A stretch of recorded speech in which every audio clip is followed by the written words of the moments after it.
Atenção, vascaínos, é vasculhada! Tudo! Como é que é? Casaca! Casaca! Casaca, casaca, casaca! A turma é boa! É mesmo da fusaca! Vasco! Vasco! Vasco!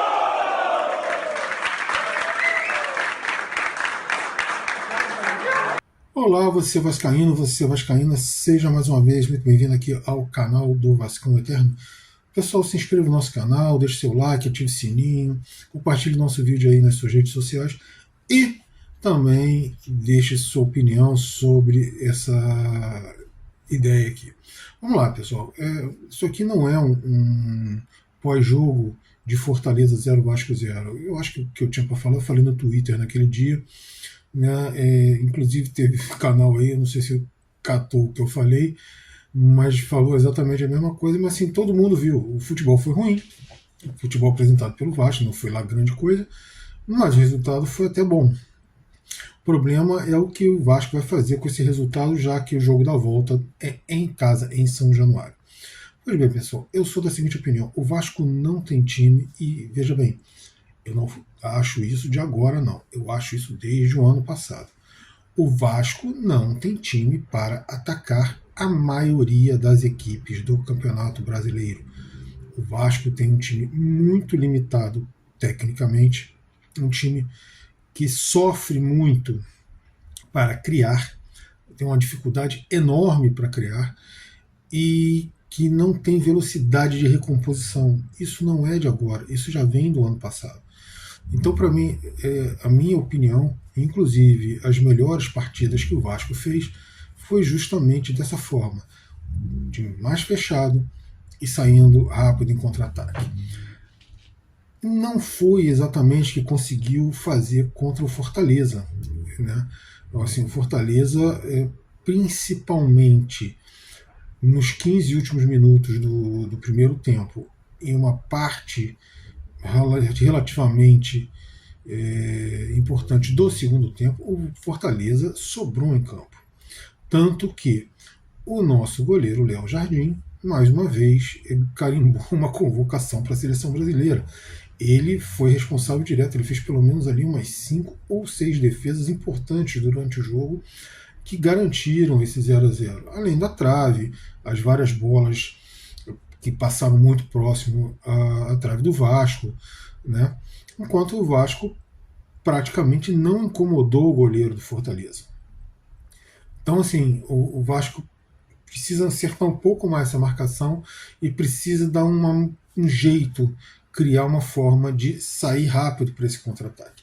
Veja bem, eu não acho o Peck um jogador velocista, mas por sim, é verdade, eu não acho. Assim, para mim, ele sempre perdeu na corrida para o zagueiro, para o lateral, mas ele é um jogador, ele não é veloz, mas ele é rápido. São coisas diferentes. Ele no curto espaço, ele tem um arranque bom e ele consegue chegar na frente. No curto, no longo espaço, não. Por qualquer motivo. De qualquer forma, para o Vasco jogar de forma um pouco mais avançada, você tem que ter jogadores como o Peck, como o Paulinho, que são jogadores que têm muita disposição para ir e voltar o tempo todo. Mesmo com o Jair é um jogador tecnicamente até bom, mas ele não é um jogador que tem esse fôlego e essa velocidade para ir ao ataque e voltar na reposição. Então, assim, o Vasco fica um pouco mais exposto também. Por isso que eu acho que o Vasco tem que começar a pensar a jogar um pouco mais retraído e, claro, pensar nos contra-ataques. E é uma questão de você fechar melhor aquele meio campo, porque essa linha de 5 atrás, uma hora falha, e falhou várias vezes no jogo contra o Fortaleza. Não tomamos o gol por muita competência do nosso goleiro e por uma boa dose de incompetência dos atacantes do Fortaleza, que ou não estavam num dia inspirado aquele dia, ou realmente não são lá essas coisas todas. Mas, como eu falei aqui, foram várias chances criadas. Mas e a forma do Vasco jogar?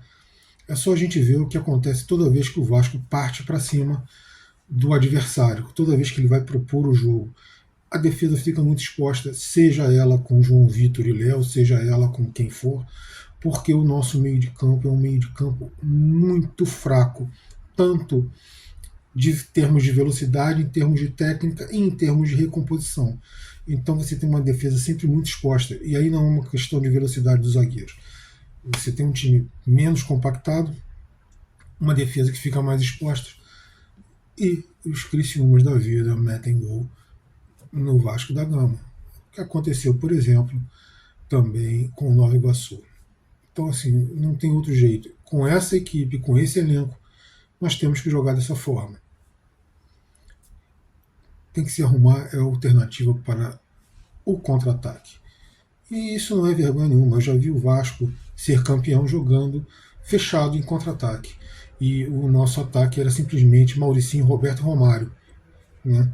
Assim, o Vascaíno sabia que o Vasco ia se fechar, alguém ia roubar a bola no Roberto, o Roberto ia ganhar no corpo, ele tinha essa condição ainda, ganhava do zagueiro, ninguém conseguia tirar aquela bola dele, ele conseguia fazer o giro, não era nem o pivô, era o giro, ele dominava a bola, fazia o giro, fazia lançamentos impressionantes para Mauricinho e Romário, que esses sim, muito velozes, ganhavam de zagueiros, ganhavam de laterais, chegavam normalmente na frente, e cada vez que o Vasco tomava a bola, a torcida se levantava. Não é o caso desse time. Nós temos muitas carências, mas nós precisamos aprender a jogar com elas. Times mais fracos, vou me dizer que o Criciúma é um time melhor do que o Vasco, um elenco melhor do que o Vasco, não é. Mas se eles conseguem jogar com essas carências, por que nós não podemos? Isso aí, pessoal. Obrigado por todos vocês aqui e até o nosso próximo vídeo. Amanhã sim teremos aí o nosso pré-jogo de Atlético Paranaense e Vasco. O jogo vai ser difícil.